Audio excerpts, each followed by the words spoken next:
தாவேக தலைவர் விஜய் அவர்கள் நாளை காலையில 11 மணிக்கு முதலமைச்சரா பதவியேற்க இருக்கிறாரா. பல்வேறு ஆடலும் பாட நிகழ்ச்சிகள்லாம் முன்னாடியே சொல்லியிருந்தாங்க. ஆனா ஒரு முதலமைச்சரா பதவியேற்கிறதுல மிகப்பெரிய ஒரு சிக்கல் இருக்கு. முக்கியமான தலைவர் ஒருத்தர் அதுக்கு ஒப்புதல் தெரிவிக்கணுமா? யார் அந்த முக்கியமான தலைவர், என்ன சொல்ல போகிறார்? இது ஒரு பக்கம் இருக்க, பெரும்பான்மையை நிரூபிக்க தாவேக மிகப்பெரிய ஒரு திட்டத்தை கையில எடுத்திருக்காங்களா. அந்த திட்டத்தின் படி அதிமுக கூட்டணி ரெண்டா உடையுது, அதிமுகவே ரெண்டா உடையுதுன்ற மாதிரிலாம் ரொம்ப பில்டப் கொடுத்துட்டு இருக்காங்க. ஆரம்பத்துல இருந்தே மாற்றத்தை உருவாக்குறேன்னு சொல்லி முதல் நாளிலே மிகப்பெரிய மாற்றத்தை உருவாக்கி இருக்கிறாங்க. தாவேக நிர்வாகி போக்சோல கைது, தாவேக எம்எல்ஏ வீரவாள் கொண்டு கேக்கை வெட்டி இருக்கிறான்னு சொல்லி பல்வேறு தகவலை இந்த பதிவுல விரிவாக பார்க்கலாம் வாங்க. தமிழக வெற்றி கழகம் இன்னும் அதிகாரப்பூர்வமாக ஆட்சி அமைக்கவே இல்லை. நீங்க ஜெயிச்சிட்டீங்க, அதெல்லாம் ஓகே. ஆனா நீங்க இன்னும் அதிகாரப்பூர்வமா ஆட்சிக்கு வரல. அதுக்குள்ளேயே நீங்க எவ்வளவு பெரிய மாற்றத்தை கொண்டு வந்திருக்கீங்கன்னு சொல்லி உங்க மாற்றத்துக்கு நாங்க தலை வணங்குறோம். இன்னைக்கு காலையில தாவேகாவோட நிர்வாகி தினேஷ்குமார், இல்ல பாம்பு தினேஷ் அப்படின்னு சொல்லிட்டு ஒரு நிர்வாகி போக்சோ சட்டத்துல கைது செய்யப்பட்டிருக்காரு. என்னன்னா, ஒரு சிறுமி, ஒரு சின்ன குழந்தை தேர்தல் அப்போ விளையாடிட்டு இருந்திருக்கு. அந்த குழந்தைய கூப்பிட்டு பாலியல் அத்துமீறல ஈடுபட்டிருக்காரு. இன்னைக்கு அவர் அப்படியே தரத்தானு பிடிச்சி வந்துட்டே வாங்க, நீங்க தான் மாற்றத்தை ஏற்படுத்த போறீங்கன்னு சொல்லி தலையில கூட்டி எடுத்துட்டு போயிருக்காங்க. இவங்க தான் இன்னைக்கு மாற்றத்தை உருவாக்க வந்தாங்க. முதல் நாளிலே இவ்வளவு பெரிய ஒரு மாற்றம் வரவேற்கிறோம். ஒரு சைடு பார்த்தோன்னா இதே திமுக ஆட்சியில நடந்துச்சுன்னு வச்சுக்கோங்களேன். பாருங்க, இதுதான் ஸ்டாலினோட ஆட்சி, இவங்க ஆட்சியில தான் பாலியல் குற்றங்களே நடக்குது, இந்த பாலியல் குற்றத்துக்கே ஸ்டாலின் தான் காரணன்ற மாதிரி மேடையா இறங்கி கத்துனாங்க. இன்னைக்கு அப்படிப்பட்ட ஒரு ஆட்சியே கிடையாது. நீங்க தான் அதிகாரத்துல இருக்கிறீங்க, நீங்க தான் முதலமைச்சர் ஆக போறீங்க. அது ஒரு சைடு விடுங்க, உங்களை நிர்வாகியே இந்த வேலையை பண்ணியிருக்காரு. இதற்கு என்ன பதில் சொல்ல போறீங்க? தாவேகவினர் கொஞ்சம் இருந்தா இதுக்கு பதில் சொல்லிட்டு போங்க. இது ஒரு மாற்றமா? அடுத்ததான் மிகப்பெரிய மாற்றம் எம்எல்ஏ சைட்ல இருந்தே வந்திருக்கு. தாவேகோட எம்எல்ஏ ராயபுரம் தொகுதின்னு நினைக்கிறேன்.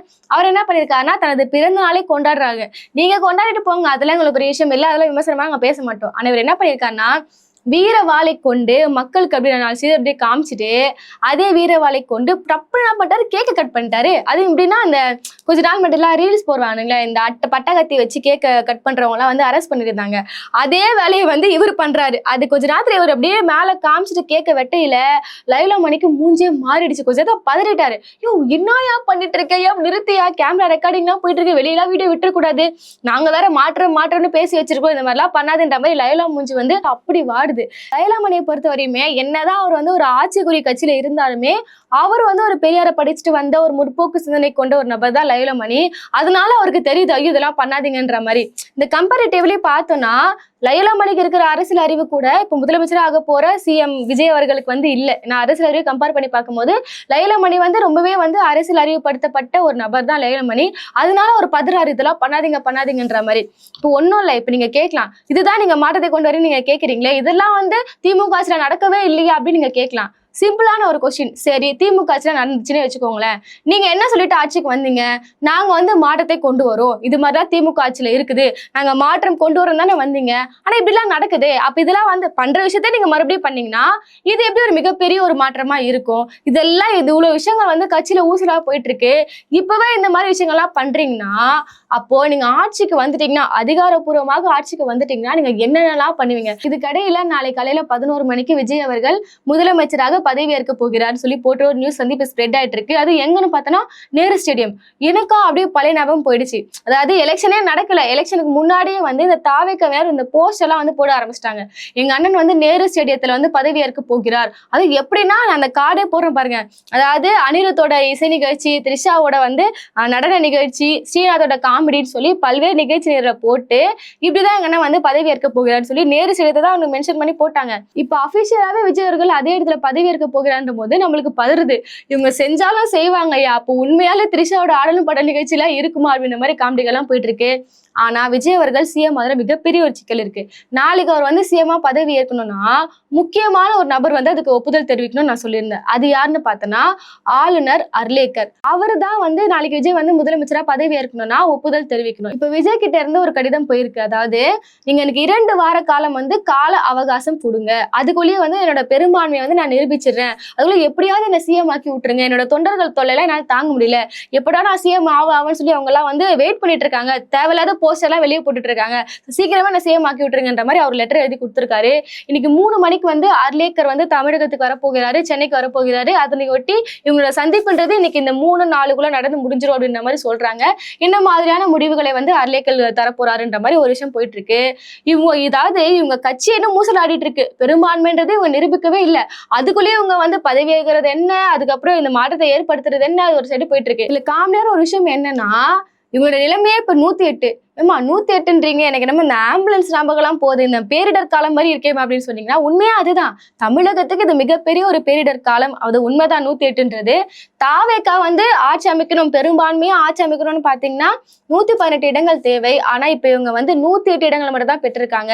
ஜெயிச்சதான் ஜெயிச்சிங்க, பெரும்பான்மையா ஜெயிக்க வேண்டியதானே, உங்களால எவ்வளவு பிரச்சனைன்ற மாதிரி அதிமுக ஒரு சைடு கதறிட்டு இருக்காங்க. ஏன் அப்படி அதிமுக எல்லாரும் கதறாங்கன்னு பாத்தீங்கன்னா, ஏதாவது விஜய் தரப்புல இருந்து எப்படியுமே அபிஷியலா வந்து அதிமுக எங்களுக்கு வந்து ஆதரவு தரணும்னு சொல்லி விஜய் தரப்புல இருந்து கேட்கவே இல்லைன்ற மாதிரி நியூஸ் எல்லாம் வெளியாகிட்டு இருக்கு. ஆனா அதிமுகவே வாண்டடா போயிட்டு நம்ம தாவேக்காக்கு வந்து ஆதரவு தெரிவிக்கணும்னு சொல்லி இவங்க ஒரு சைடு வாண்டடா போறாங்கன்ற நியூஸ் வெளியே வந்திருக்கு. அதிமுகவை பொறுத்த வரையுமே அந்த கட்சி இப்ப 2ஆ உடைய போதும் அப்படின்ற மிகப்பெரிய ஒரு அபாயம் இருக்கு. ஏன்னா CV சண்முகம், எஸ்மி வேலுமணி அவங்க எல்லாம் சொல்றாங்கன்னா தாவேக்காக்கு ஆதரவு கொடுக்கணும். அதன்படி ஜெயிச்ச 47 எம்பில 33 எம்பிகள் வந்து நாங்க ஆதரவு போறோம் அப்படின்ற மாதிரி விஷயங்கள் சொல்லியிருக்காங்க. ஆனா EPS தரப்பு என்ன சொல்றாங்கன்னா, கட்சியோட தலைமை என்ன சொல்றாங்கன்னா, ஆதரவு எல்லாம் தெரிவிக்க வேணாம், ஆல்ரெடி நம்ம கட்சினா என்னன்னே மக்களுக்கு மறந்து போச்சு, நம்ம தொடர்ந்து ஆட்சியிலும் பங்கு அதிகாரத்திலும் பங்குன்னு சொல்லி தாவேக்கா போட்டோம்னா நம்ம கட்சி வந்து பெருசா வளர்ச்சி அடையாது. அதனால நம்ம என்ன பண்ணலாம்னா ஒரு இஷ்யூ பேஸ்டான ஒரு ஆதரவு கொடுக்கலாம், வெளியே இருந்து ஆதரவு கொடுக்கலாம் அப்படின்ற மாதிரி பேச்சுக்களை EPS தரப்பு சொல்லியிருக்காங்க.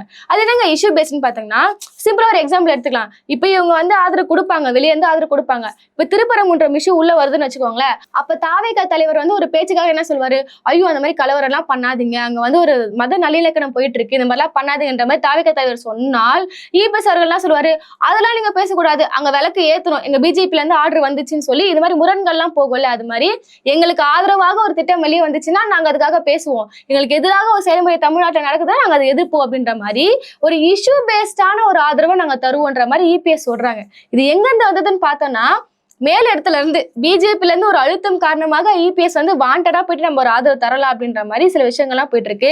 இப்ப EPS வெளியே இருந்து ஒரு ஆதரவு தரலாம்னு சொல்றாரு. ஆனா கட்சியில இருக்கிற CV சண்முகம், வேலுமணி எல்லாம் என்ன பண்றாங்கன்னா, இல்ல நாங்க 33 எம்பிகளோட போயிட்டு நாங்க ஆதரவு தரப்போறோன்ற மாதிரி இவங்க பேசிட்டு இருக்காங்க. இதனால அதிமுகவே 2ஆ உடைய போதும் அப்படின்ற பயத்துல அதிமுக தொண்டர்கள்லாம் இருக்கிறாங்க. சரி, இது ஒரு பக்கம் இருக்க, திமுக கூட்டணி பக்கம் தான் தாவேக்கா அதிக கவனம் செலுத்துதோ அப்படின்ற பேச்சுக்கள்லாம் போயிட்டு இருக்கு. ஏன்னு பார்த்தோன்னா, இங்க இருக்கிற VCK கம்யூனிஸ்ட் தான் எங்களுக்கு ஒரு ஆதரவு கொடுத்தா நல்லா இருக்கும், அதாவது இந்த காங்கிரஸ், VCK, PMK இருந்து ஒரு கணிசமான MLK நாங்க வாங்கிட்டோம்னா எங்களோட 10 நாங்க அறிஞ்சிருவோம் அப்படின்ற மாதிரி சோ ஆதரவு கேட்டு VCK, PMK, காங்கிரஸ் போன்ற கட்சிகளுக்கு இவங்க வந்து கடிதம் எழுதியிருக்காங்க. இன்னைக்கு நியூஸ் படி BBC நியூஸ்லயே வந்து அபிஷியலா போட்டாங்க. காங்கிரஸ் வந்து 5 MLAக்களும் ஆதரவோட என்ன பண்றாங்க, தாவேக்காவோட இணைய ஒப்புதல் தெரிவிச்சிருக்கதா சில நியூஸ் எல்லாம் வெளியே வந்திருக்கு. காங்கிரஸை பொறுத்தவரையுமே இந்த முடிவை எடுத்தது யாரு, இந்த முடிவை எடுத்ததா யார் என்ன சொல்றாங்கன்னா, இது வந்து தமிழ்நாடு காங்கிரஸ் எடுத்த முடிவு, தலைமையெல்லாம் இந்த முடிவு எடுக்கல அப்படின்ற மாதிரி ஒரு மலுப்பல் வேலையை செய்யறாங்க. அதாவது உங்களுக்கு ஓட்டு போட்ட தமிழக மக்கள், தமிழகத்துல காங்கிரஸ்க்கு ஓட்டு போட்ட மக்களோட நம்பிக்கையை நீங்க இன்னைக்கு சிதைச்சிருக்கீங்க. உங்களுக்கு ஓட்டு போட்டதோட காரணம் என்ன, அதாவது இப்ப தாவேக்கான்ற கட்சியை தேர்ந்தெடுக்காம காங்கிரஸை தேர்ந்தெடுத்து மக்கள் ஓட்டு போட்டாங்கன்னா அது ஒரு மிகப்பெரிய நம்பிக்கை. நீங்க வந்து ஒரு மத சார்பற்ற கூட்டணியில இருக்கிறீங்க, அதுவும் புதிதாக தொடங்கப்பட்ட கட்சி மேல எங்களுக்கு நம்பிக்கை இல்ல, நீங்க இங்க வந்து சமத்துவத்தை நிலைநாட்டுவீங்கன்ற நம்பிக்கையில தான் காங்கிரஸ் உங்களுக்கு ஓட்டு போட்டாங்க. சோ ஓட்டு போட்டு அந்த மை கூட முழுசா அழியில, அதுக்குள்ள நீங்க என்ன பண்றீங்க, தாவேக்காவோட இணைறீங்க. அதாவது இது திமுக கூட்டணியில வந்து மிகப்பெரிய ஒரு விஷயத்தெல்லாம் ஏற்படுத்தாது. நீங்க திமுக முதுகுல குத்துல, தமிழ்நாட்டுல இருக்கிற மொத்த மக்களோட முதுகுல நீங்க குத்திருக்கீங்க, தமிழக மக்களை நீங்க ஏமாத்திருக்கீங்க. அதாவது காங்கிரஸை பொறுத்தவரையுமே எந்த மாநிலத்துக்கு போனாலும் உங்களுக்கு இதேதான் பிரச்சனை. அதாவது ஒரு கூட்டணியை நம்பி கொடுத்தாங்கன்னா அங்க நம்பிக்கை இழக்கிறது, அங்க தோல்வி வருதுன்னு சொல்லி பல்வேறு வழியா காங்கிரஸ் பார்த்துட்டு வராங்க. அதே வழியா தமிழகத்துல செஞ்சிருக்காங்க. ஒன்னும் இல்ல, நீங்க பெற்றது 5 சீட்டு, இந்த 5 சீட்டையும் வச்சு நீங்க தாவேக்காக்கு போனீங்கன்னா திமுகக்கு இதனால மிகப்பெரிய ஒரு இழப்பே இல்லை. ஆல்ரெடி அவங்க வந்து ஒரு எதிர்கட்சி தலைவரா மாறிட்டாங்க. இந்த தேர்தல உங்களுக்கு ஒரு தோல்வி. சோ அதனால இங்க இருக்கிற ஒரு 5 MLAக்கள் நீங்க அங்க போனீங்கன்னா இது அவங்களுக்கு மிகப்பெரிய ஒரு தாக்கத்தை ஏற்படுத்த போகுது இல்ல. ஆனா உங்களுக்கு இது மிகப்பெரிய ஒரு பிரச்சனை. காங்கிரஸ் அப்படி போச்சுன்னா ஒரு 2 அமைச்சர் பதவிக்காக நீங்க ஒட்டுமொத்த காங்கிரஸையும் தூக்கிட்டு போயிட்டு நீங்க அடகு வைக்கிறீங்க. அது செயலாதான் நீங்க அப்படி இருக்கும். நீங்க தாவேக்கா கூட போனீங்கன்னா, அப்படி நீங்க போனீங்கன்னா திமுக தலைமையிலான மிகப்பெரிய கூட்டணி ஒரு சைடு உருவாகும். சோ நீங்க போனீங்கன்னா அது உங்களுக்கு தான் மிகப்பெரிய இதுவாவே இருக்கும். இப்ப கொஸ்டின் என்னன்னா, தாவேக்கா பொறுத்த வரையுமே விசிகா கம்யூனிஸ்ட்னு சொல்லி நாங்க இடது சைடை தான் நாங்க கேட்கிறோம் அப்படின்ற மாதிரி பேசுறாங்க. அப்ப எதுக்கு நீங்க வந்து அதிமுக கிட்ட போறீங்க அப்படின்னு சொல்லி ஒரு கொஸ்டின் இருக்குல்ல. தாவேக்கால இருந்து சில நிர்வாகிகள் வந்து எடப்பாடி அவர்கள் வீட்டுக்கு போனதாகவும் சில விஷயம் வெளியே வருது. அப்ப நீங்க எல்லா இடத்துலயும் கேக்குறீங்களே, எதுக்காக இவ்வளவு ஒரு பயம்? அதான் நீங்க பாருங்களேன், நான் தன்னந்தனி ஆளு, நீ ஏளனமா பாரு, கொஞ்சம் நவந்தனா 8 கோடி பேர்லாம் சொன்னீங்க. 8 கோடி பேர்லாம் வாக்களிக்கல. போட்ட 4.5 கோடி வாக்குலயே வந்து 1.5 கோடி தான் உங்களுக்கு வாக்கு போட்டிருக்காங்க. மீதி 3.5 கோடி பேர் நீங்க வேணான்னு ஒதுக்கி இருக்காங்க. அந்த 1.5 கோடி வாக்குகளை வச்சுட்டு ஆட்சி அமைக்க முடியாம இப்படி இங்க திணறிட்டு இருக்கீங்க. இந்த கட்சியா அந்த கட்சியா இந்த கட்சியான்னு சொல்லி ஒரு கட்சிக்கிட்டையும் போயிட்டு எனக்கு ஆதரவு கொடுங்க எனக்கு ஆதரவு கொடுங்கன்னு போயிட்டு இருக்கீங்க. யார் கூட வந்து விஜய் அவர்கள் கூட்டணி வைக்க போறாருன்றதே மிகப்பெரிய பேச்சாவே இருக்கு. இன்னொரு விஷயம் வந்து லீக் ஆகுது தாவேகா தரப்புல இருந்து. நாங்க வந்து என்டிஏ கூட்டணியில இருக்க யாரு கூடயும் வந்து நாங்க ஆதரவு கேட்க மாட்டோம் அப்படின்ற மாதிரி விஷயங்கள் வந்து பேசுறாங்க தாவேகால இருந்து. சரி, என்டிஏ கூட்டணியில இருக்கக்கூடிய யார்கிட்டயுமே வந்து நீங்க கூட்டணி பேச்சுவார்த்தை நடத்த மாட்டீங்க. அப்ப பிஎம்கே யாரு? பிஎம்கே கிட்ட போயிட்டு நீங்க வந்து எனக்கு ஆதரவு தாங்க லெட்டரையா நீங்க அனுப்பணும். அப்படி நீங்க நல்லா பாத்தீங்கன்னா வெளியே ஒரு விஷயத்த பேசுறது, உள்ள ஒண்ணு பண்றது. அப்ப பிஎம்கே வந்து என்டிஏ கூட்டணியில இல்லையா? அப்படி ஒருவேளை நீங்க பிஎம்கே கூட ஆதரவு நிலைக்கு கூட்டணிக்கு போனீங்கன்னா இது இன்டைரக்டா இல்ல, நீங்க டைரக்டா பிஜேபி கூட தான் நீங்க வந்து கூட்டணி போறீங்க. சின்ன மாதிரி விஷயங்களை தாவேகா பண்ணிட்டு இருக்குன்னு பாத்துக்கோங்க. அடுத்ததான் ஏடிஎம்கே கூட தாவேகா பேச்சுவார்த்தை நடத்துதுன்னு சொன்னது யாருன்னு பார்த்தோம்னா, இப்ப நம்ம ஒண்ணு அபிஷியலா ஊடகத்துல அங்கன்னு பார்த்துட்டு ஒரு ஃபேக்கா நியூஸ் வந்து பரப்பல. லால்குடியில தேர்ந்தெடுக்கப்பட்ட அதிமுக எம்எல்ஏ லீமா ரோஸ், அதாவது நீங்க யாருன்னு கேட்டீங்கன்னா ஆதவ் அர்ஜுனாவோட மாமியார், அவங்க தான் வந்து இதை எக்ஸ்போஸ் பண்றாங்க. இது மாதிரி தாவேகாக்கும் அதிமுக பேச்சுவார்த்தை எல்லாம் போயிட்டு இருக்கு. அது மட்டும் இல்லாம இன்னொரு விஷயத்த சொல்றாங்க, நான் வந்து இங்க லால்குடியில எம்எல்ஏவா இருக்கேன், என் மருமகன் வந்து வில்லிவாக்கம், என் மகன் வந்து புதுச்சேரி, எங்க குடும்பத்துல 3 பேர் வந்து இங்க ஆட்சி அமைக்க போறேன்னு சொல்லி ரொம்ப சந்தோஷமா பேசுறாரு. கொஸ்டின் என்னன்னா ஆதவ் அர்ஜுனா சொல்வாரு, குடும்ப அரசியல் பண்றாங்க, குடும்பமா வந்து ஆட்சியில இருக்காங்கன்ற மாதிரி சொல்வாரு. அவங்க மாமியார் வந்து இந்த மாதிரி விஷயங்கள்லாம் பேசிட்டு இருக்காரு. இது ஒரு பக்கம் இருக்க, காங்கிரஸ் பத்தி நம்ம பேசி ஆகணும். மாணிக்கம் தாகூர் என்ன சொல்றாருன்னா, நாங்க திமுக கூட போட்ட கூட்டணின்றது தேர்தலுக்கானது, தேர்தல் வந்து முடிஞ்சிடுச்சு, அதனால வந்து இதுக்கப்புறம் இது ஒரு பக்கம் இருக்க, காங்கிரஸை பத்தி பேசி ஆகணும். காங்கிரஸை பொறுத்தவரையுமே நேற்று நைட்டே உங்களுக்கு வந்து ஒரு ஜூம் மீட்டிங்லாம் போயிருக்கு போல. 95% வந்து நம்ம தாவேகாக்கு ஆதரவு தெரிவிக்கலாம் அப்படின்ற மாதிரி அவங்க தெரிவிச்சிட்டு இருக்காங்க. இன்னைக்கு காலையில அபிஷியலா நியூஸ் வெளியே வந்துருச்சு. மாணிக்கம் தாகூர் என்ன சொல்றாருன்னா, திமுகவுடனான கூட்டணி என்பது நாங்க தேர்தலுக்காக போட்டது, இப்போ தேர்தல் முடிவடைந்துச்சு, சோ அடுத்த கட்ட நடவடிக்கையில எங்க சோடங்கர் வந்து முடிவெடுப்பாருன்ற மாதிரி பேசுறாரு. சோ நீங்க தேர்தலுக்காக தான் வந்து நீங்க ஒரு கூட்டணி போடுறீங்களா? இங்க திமுக கூட்டணி என்பது ஒரு ஸ்ட்ராங்கா நிற்கக்கூடிய ஒரு கூட்டணி, அதாவது இது ஒரு மத சார்பற்ற கூட்டணி. இங்க சமத்துவத்தை நிலவரத்துக்காகவும் மதவாத சக்தி உள்ள வராம தடுக்கிறதுக்காகவும் ஸ்ட்ராங்கா நிற்கக்கூடிய ஒரு கூட்டணி. இந்த கூட்டணியில உங்களை மதிச்சு 25 சீட்டுகள் கிட்ட கொடுத்தா என்ன சொல்றீங்கன்னா, நீங்க நாங்க தேர்தலுக்காக தான் கூட்டணி போட்டோம்னு சொல்றது எவ்வளவு ஒரு பச்சோதத்தனமாக இருக்கு. ஒண்ணுமில்ல, காங்கிரஸ் எம்எல்ஏக்கள் இதே திமுக வந்து ஜெயிச்சிருந்தா இன்னொரு கட்சிக்கு போவீங்களா? அப்ப ஜெயிக்கலன்றதுக்காக தான் இப்ப நீங்க போறீங்க. இப்ப வெற்றியோ தோல்வியோ அதை வச்சு ஒரு கட்சி மாறுதுன்னா, இப்படிப்பட்ட ஒரு கட்சியை தேவையில்லைன்னு சொல்லி திமுக தலைமையிலான மிகப்பெரிய ஒரு கூட்டணி வெளியாக தான் போகுது. அதனால காங்கிரஸ் வெளியே போறது வந்து திமுக மிகப்பெரிய ஒரு இழப்பு கிடையாது. ஆனா அதிமுக இப்ப 2ஆ ஊசலாடிட்டு இருக்கு. இதுக்கடையில பணிகள் என்ன பண்றாங்கன்னா, இதுக்கடையில விஜய் ரசிகர்கள் என்ன பண்றாங்கன்னா, நாளைக்கு எங்கன்னா சிஎம் ஆக போறாரு, போடுறா வெடி சத்தத்தை ஆடலும் பாடம் நிகழ்ச்சின்ற மாதிரி சுத்திட்டு இருக்காங்க.